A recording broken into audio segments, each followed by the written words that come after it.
Hey everyone. This is going to be a special episode of the Maine Yarn podcast. This was recorded at Searsport Shores, which is my background right now, even though I'm not there anymore and I miss it dearly. This is an interview we did with Melanie of Yarn Journeys, so we will link to her podcast as well. And we had a great time talking to her, so I thought we would just share this with you for our episode today. Hi, I'm Melanie from Yarn Journeys, and I am so excited to be here in Searsport, Maine, with the organizers of the KnitWit at the Shores retreat, which is here at the Searsport Ocean Shores Campground, a beautiful place. So this is... Hi, I'm Jen. And I'm Julie. Yeah. And they are with the Maine Yarn podcast. So, we've got a special crossover podcast for you here today. We've got both podcasts, so we'll have all of our info in the show notes, so you can find another podcast to love, depending on which one you're coming from. Yep, or channel, or both. Absolutely. All right. Yeah. So, awesome. Where do we want to start? Jen, Julie, KnitWit at the Shores. How did it come to be? What was the idea behind it? I'll start. So, sorry, now I've got no voice and I need to talk. We came to an event here. So we both live in Maine, but not in this exact area, a couple of hours away. And Jen suggested coming to the, now I'm going to forget what it's called, Fiber College. Fiber College, up here, as you said, this wonderful location on the ocean. It's like a campground for all kinds of crafty arts people. It's just the mecca. We came here for the Fiber College. We had a wonderful time. We were walking on the beach, beautiful shale beach. And Jen had already been talking about it'd be nice to do a retreat, a yarn retreat. And we'd been kicking around really for years, I would say. It had been at least a year kind of talking about it in different Probably a forms. year, because it was about a year after we bought. No, it was still the same year as we bought the shop. I bought the shop. And where would it be? You know, how could you do it? And I just stood on the ocean and I went, I've got it. It needs to be here. And Jen, I'm sure, was like, what needs to be here, and then take it from there. Yeah, well, I just talked to Astrid, who's the amazing owner up here, and we made it happen the next year. So it was 2021, so we were still in the throes of COVID. Yeah. And makes this place even more perfect because most of the buildings are open air. All the classes are semi-outside, but there's places to be under if it's raining. And we found a couple of buildings here. You know, one being the room of requirement. We've shared that story. So there's the studio. If you've taken a class in the studio, when you go in there, we were working at Fiber College on a quilt. I was trying to get a quilt put together. I'm like, man, if only we had some masking tape. And like, oh, here's the masking tape. Yeah. Man, if only I had this pin. Oh, here it is. You know, everything was just right there for every crafter's. We just did that. We're like, we need a tape measure. Here you go. Yeah. We just did that in that class. Yeah. So you have three, at least this time, and this is my first time here. You have three superstars of the knitting world. Bristol Ivy, Casapinka, and Alicia Plummer are teaching. And they are fabulous designers. You know, all three of them feature on the Hot Right Now on Ravelry all the time. And they are teaching. I know. And all three of them are from Maine. Casapinka's from Rhode Island. Oh, that's Rhode Island. No, she's originally from Maine. Yes, but she lives in Rhode Island. Yeah. I know, but let's claim her. Okay. Come on, we're here. I'm not originally from Maine, No, so I can't be neither am claimed I. either. Spoiler alert. But yeah, there's Maine roots, at least, for all three of them. And we're so lucky to have in this area or willing to come back to Maine. Yeah? Oh, we're having a special guest. Okay. Yeah, Alicia just walked in the room. You're on the podcast now. Hello, everybody. Thanks for joining us. We were just talking about you and how amazing you are. Thank you so much. So what's in the water here in Maine? It's cold, so it's nice to have knitwear to wear in the winter. But what makes Maine such an awesome place for people who love fiber and knitting and all the woolly goodness? Man, I don't even know. Feel like there's a lot of there's a lot of designers here, right? Yeah. And I don't know. Do you have any I theories? always have an opinion. I always have a theory. Okay. It doesn't mean it's right. So there's a couple of things. So originally I'm from the UK, and we have a strong fiber tradition and a strong sailing tradition, which is where knitting kind of started. And I feel like this New England versus Old England, you know, there's something there. It feels like you could be singing an old sea shanty and designing a sweater at any point in Maine. And then we have those incredibly long winters. Maine is a lovely place. I've always said it's just that the winters are about 6 months too long. So, but you have to find yourself a hobby, whether it's an outdoor or an indoor or both. And so knitting lends itself really well to those cold winter days and nights. So that's a couple of ideas. Yeah, I mean, some other things too, like this is where Quince and Company was born. Yeah. And I think Quince and Company, you know, before the days of Ravelry, I can't remember the name of the person who founded Quince and Company right now. Sorry, this is exactly what people hate about podcasts. Sorry. But yeah, so when Quince and Company started, there was a lot of people around that she used for her designers, and I think a lot of them kind of got a start doing that. And then people talk, people have similar hobbies, and I think maybe a lot of it grew from that, like in the Portland area at least. But there are like, you know, there's like artist islands right here, right? You could just go on an island and paint for a week or something. Like, it's just a very artistic state. Yeah. There's also a lot of mills in the area, like Bartlett, and it's Jaggerspun. Jaggerspun's here, yep. Yeah. Quince used to dye their own yarn here, but they have since moved on and done different things. It's but true. There is a textile industry because there used to be a strong shoe making industry, but textiles in general. So. And just along the rivers and stuff, the mills would work that way. Yeah. Way back when. But yeah, I think there's a piece too that, you know, this is a place where we can wear our knitwear. Yeah. And that's true. Yeah. And it seems like it's celebrated because you're involved in a bunch of other fiber related events that are in Maine. So tell us what's going on. Yeah, so starting July 1st, we are going to be kicking off the Maine Yarn Cruise, which is July 1st through October 14th. You're going to get a digital passport on your phone, and you're going to get a fun project bag that is not digital. It's a nice live one because you got to collect project bags. And it is a tactile hobby after all. Yep. And you will, from that time, those 2.5, 3 months, three, I don't know, over the summer while you're here, and then into the fall while you are looking at the leaves. Yes, 3.5 months. You will go to 24 different yarn stores if you can, all across the state. And when you go in, you're going to get your passport stamped digitally at each place. And at the end of the summer, well, throughout the summer, every yarn store does giveaways every month.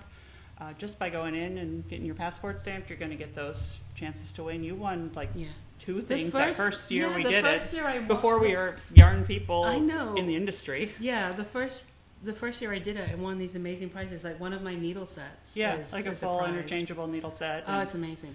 Yeah, and then at the end of the summer, if you've gone to all 24 yarn shops, you'll be entered into a drawing for either a $200 or a $300 or $400 gift card to the yarn store of your choice here in Maine. So that's on the cruise. Yeah. And to be clear, because we have had some questions about it, so it's called the Yarn Cruise, but it's like you're cruising in with your car.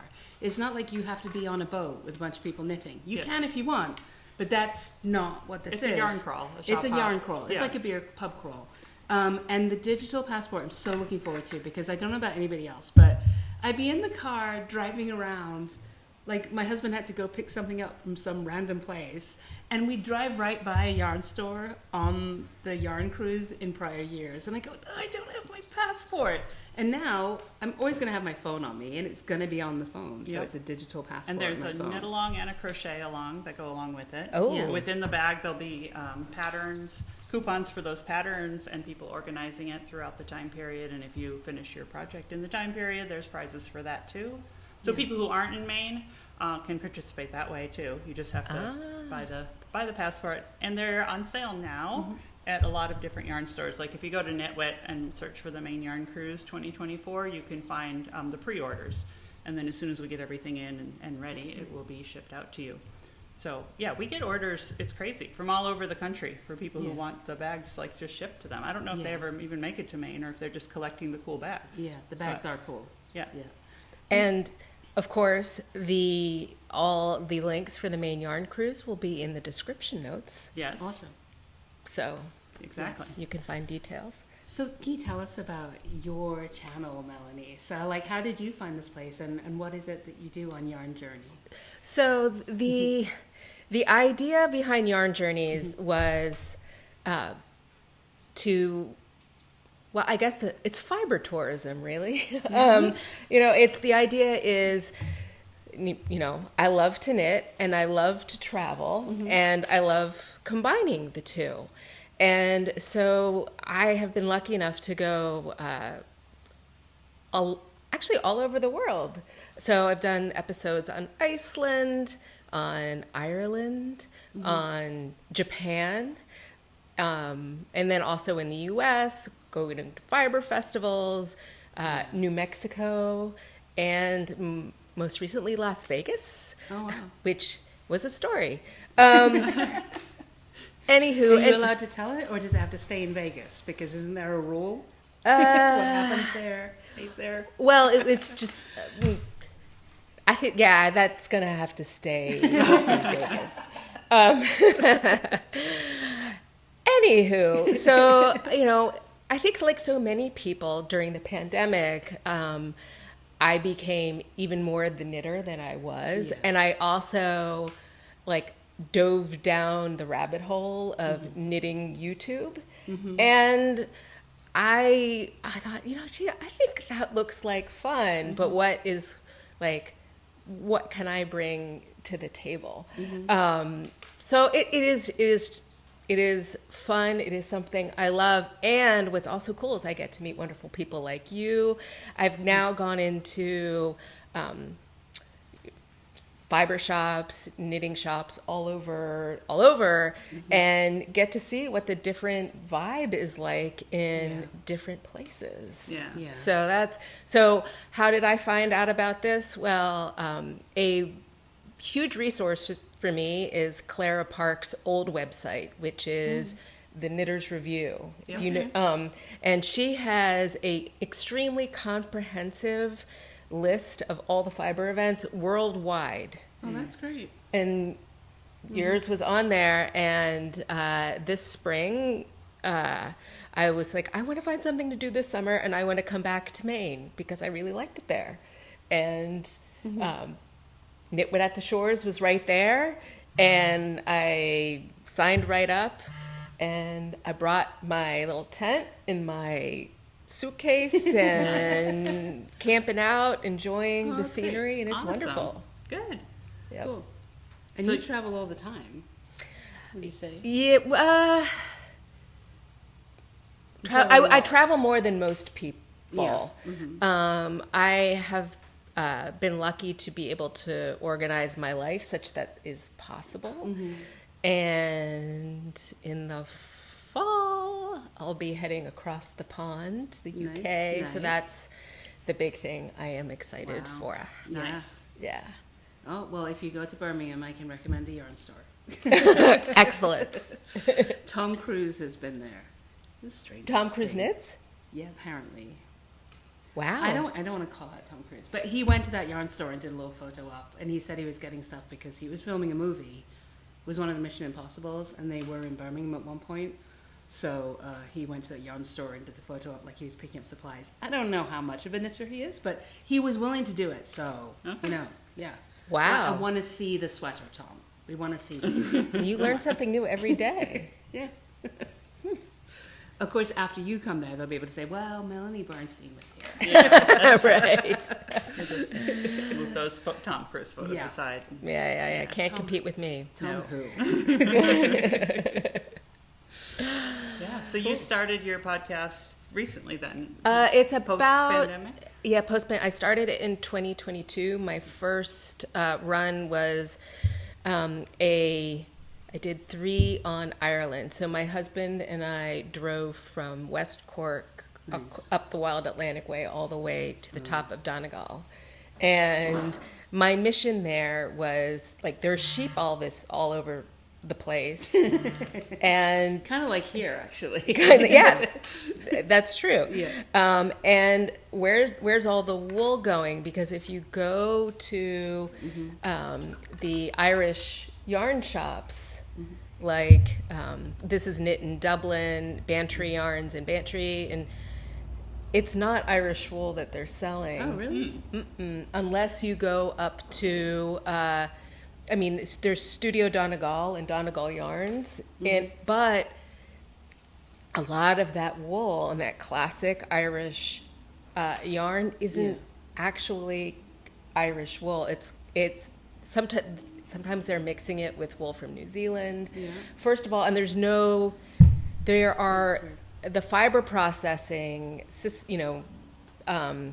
pipeline is not complete in Ireland. So I actually got to chat with the owner of Studio Donegal, and he sends his wool to Bradford, I think, in the UK to be scoured, and then they send it back so that he can then mill it there. Yeah, Yorkshire has a very strong wool processing area. Yeah. So, but that's changing. And in fact, if you follow Carol Feller, she has been very active in promoting the Galway.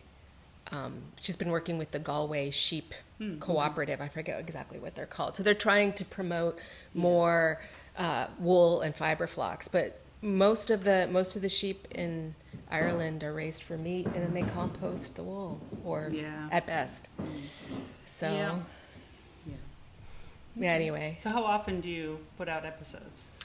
Not as. Hopefully, we'll be getting more often. So last year, sadly, my mom was ill, and that kind of put, life happens. Yeah. And also, as you know, like, podcasts are. It's not. I'm finding. I said, I could do that. That looks like fun. And then you find out how much, work goes into it. And, I'm still learning all the things about how to edit and how to make the production quality good and all the... And, it's just like... we'll work on it. Okay. Every single podcast, I learn something new and so forth. So hopefully more regularly, but... provocative take, little spicy. I would rather put out a good, interesting episode than put out an episode just to say, okay, I got to make some content and and highly polished, but nothing interesting in it, right? You don't want to do that. You don't want to have it so beautifully set up with titles and sounds and everything, but there's nothing in it for people to latch onto. It's just a whole lot of like and subscribe.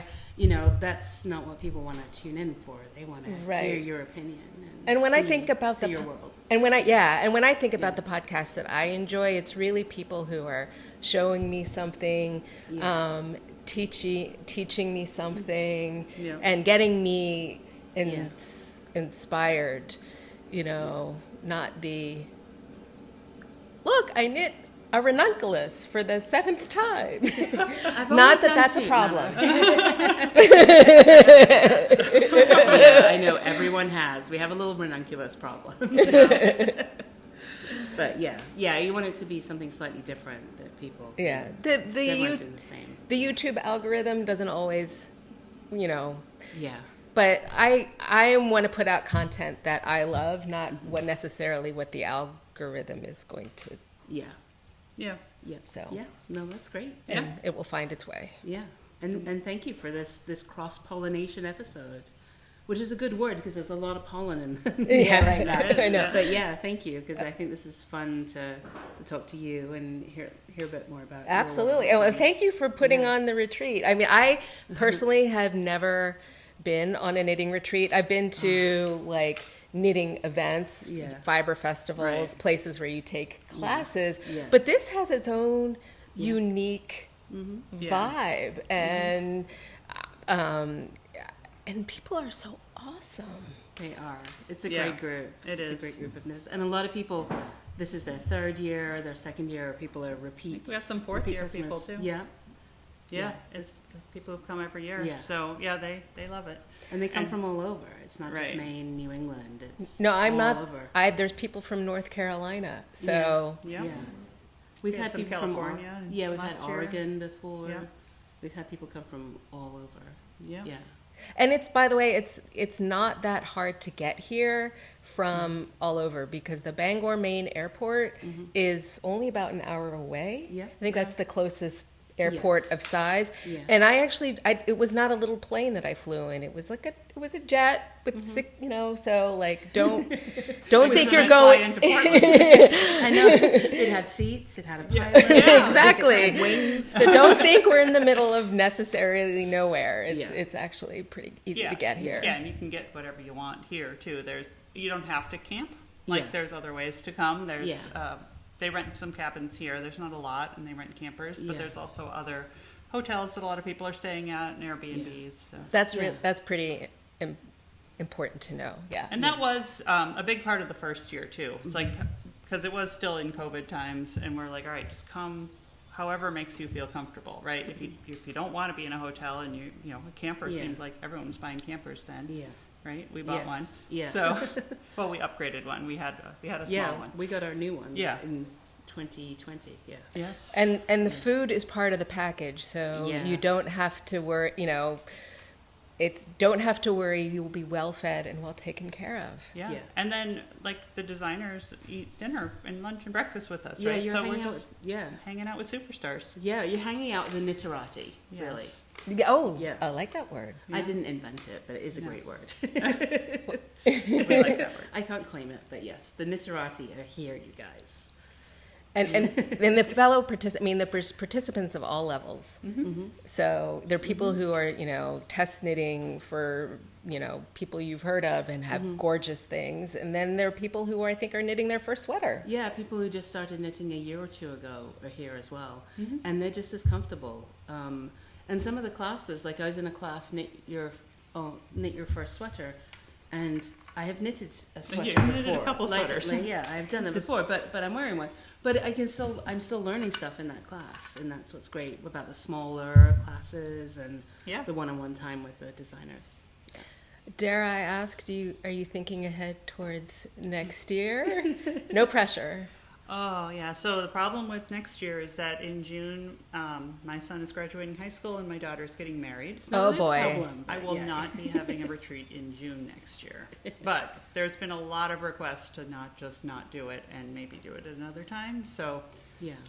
So keep your eyes peeled keep for. pestering me is the Yeah. no. Yeah, and what should they like? Should they, in order to stay in touch and find out if there is a retreat next year and when time it will be, should they go on Facebook and like KnitWit, follow KnitWit? The What's the easiest best way is to make sure you're on our newsletter. Yeah. So just go to knitwitportland.com and it should be at the bottom of the page to sign up for the newsletter, and the newsletters will show you. And make sure it doesn't go to your spam folder, Yeah. or that you make sure you enable it so that it comes into your regular inbox. Yep. But yeah, that's the best way to stay in touch. But if you stop by or call KnitWit, they'll tell you too. Oh, I have a question. Going back to the Maine Yarn Cruise. Let's someone wants to, plan a long weekend in Maine or a week-long trip. Maybe they're going to go visit Acadia National Park or something, and they want to. Do you have any tips for someone how to make their most of their time doing cruising along, finding the? Well, the new website, which should be launching Monday, is part of the whole digital package that we're putting together. It's going to allow you to, by region of the state, pick which yarn stores you want to go to, and it will give you a little Google map of how to get to all of them, and then so you can see them on the map. You could say, all right, I'm here. These are the ones like I want to get to, and then Google will tell you how to get between them all. Cool. And Yeah. check the opening hours too, just as a pro tip. Yes. Check your opening hours, because some of them aren't open, say, on a Sunday, as you might expect. Right. And some of them are Definitely. open shorter hours, say, on a Saturday. So just keep your eye out for that. And if you're going to get there at 12:30 and they close at 1. Maybe give them a call just to tell them you're on your way, just in case you run into traffic or something. So, pro tip. And when we'll maybe. and we'll and will each shop like have its own thing going on, just so the people. Oh yeah. Well, the drawings will be different at every shop. Yeah. Okay. And every shop has their own things all summer long. So Yeah, some of them have extra giveaways. You know, it's fun. Yep. And then we're gonna, if we can get organized enough, put like different events that the different shops have going on the website, and then information on their giveaways. But it's not there yet. We're still frantically trying to get the new website launched before July 1st. Yeah. Details to follow. Yeah, definitely. And how do people find you, Melanie? So go on YouTube. Search Yes. for Yarn. So Yarn Journeys on YouTube and Yarn Journeys on Instagram, and on Ravelry I'm also Yarn Journeys. So That's handy. I'm a little behind on my Ravelry posting right now, but that's on my to-do list to catch That's okay. up. We absolve you. Thank you. I'm terrible. I'm sorry. Sorry, Yeah. Heather. Oh, and by the way, I totally forgot to mention, because the thing I'm behind, one of the things that I have tried to do is put all of my yarn collection. My sister-in-law told me not to use the word stash anymore. Right. All of my yarn collection on Ravelry, and because gosh. that actually helps you figure out what you can use for what pattern. It's a good thing, and of course I have added to my collection while I was here. Of course. And we have another dyer coming tonight. So Yeah. that's the other thing we have here is we bring in different local dyers to vend in the evening. So we had Snallygaster last night, and we've got On the Round coming tonight. Yes, Beautiful stuff. Yeah, constantly changing yarn store so that you can add to your carefully curated, museum-worthy yarn collection. Exactly. That may or may not be used to make garments. It's a collection in and of itself. Yes, and I just look at it and think, wow, My it's nice. collection is pretty tied to projects, though. That tends to be how I buy. Like, I usually don't just buy yarn because it's pretty. Yeah. And I no problem with people who do that. Sometimes I do, though, if I want to, just like, this could be a sock, so I'll buy it. But Yeah. I usually buy it with a project in mind. Yeah. And then I have, since I moved, I was able to organize a lot of them. So now I've got this big cubby wall with like 3 or 4 different projects per cubby. And now, like, well, it's in my bedroom, and I'll go and I'm like, ooh, I want to work on that one, and I want to work on that one. And then I go to work, and, I don't get to them. But it's keeping me interested in my projects that were interesting in the past. That is smart. So hopefully I don't buy as many. But I also write the newsletter for the shop, and I try to feature some other pattern every week. And it's hard not to just, because I pick the ones I want to make, and then I want to make them. And I can't make a project a week, so. No. Especially while working. So it's a lot. Yeah. But keeps me motivated. I think a lot of people, when they travel, they like buying Souvenir yarn. yarn. Yep, I do that too. Which is why I've 2 people. So this is a Casapinka design. Yes, it's Shaved Ice by Casapinka. And what I like about this is that it is 4 separate skeins of Fingering, sock yarn. Yeah. And so when in doubt, I always just buy a skein or 2 of sock yarn. Exactly. Like, that is like the perfect. Yeah. Thanks. Yeah, and she helped me pick out the colors. I mean, That's it was the best. Emma's. It was Emma's, so I couldn't really go wrong. But but she will help you pick out the colors if she's here at the retreat that you're at too. So that's another bonus. She's good at that. That's always fun. Go yarn shopping with Casapinka. Any tips on curating a yarn collection? Well, my yarn collection is a little bit different because I have it set up. I just set up floor to ceiling cubbies, a big section of a room, and I've got it as if it's a shop. So I go from fingering all the way to like super bulky. And then on the bottom layers where my notions and some starter projects are, but most of it is just yarn. And my husband walked in, I was like, I'm done, what do you think? And he's like, it looks like a friggin' yarn store, except he didn't say that word. And I was like, yes. And it's like I have a yarn store in my house, and that makes me happy. So if I want to start a project, I go to, what do I need? I need worsted. I go to the worsted section to see if I have something that will work. Then I'll generally buy something new anyway. But yeah, it's there. So that's my carefully curated yarn collection. It's kind of like a yarn store. That's great. Because yarn makes us happy. Yeah. Yeah. It We does. have like opposite storage methods and buying methods, but it works. It's how you can tell us apart. Yeah. It's by our yarn store collection. Yes. So just a running thread is that people have been calling Julie Jenn and Jenn Julie all. Yeah. It's In fine. our lives. Yeah, all our lives. Since we met. Yeah.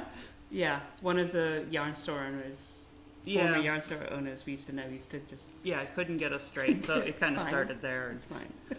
Because we'd always come in together and, Yeah. it worked. And now maybe we'll be called Melanie. Who knows? Just answer to Jen, Julie, or Melanie. You'll be fine. Sure. But yeah, it's been lovely talking to you. It's been great talking to you guys as well. Yeah, Thanks so you. much for creating this lovely opportunity, and I am so excited to see what's to come next. Yeah.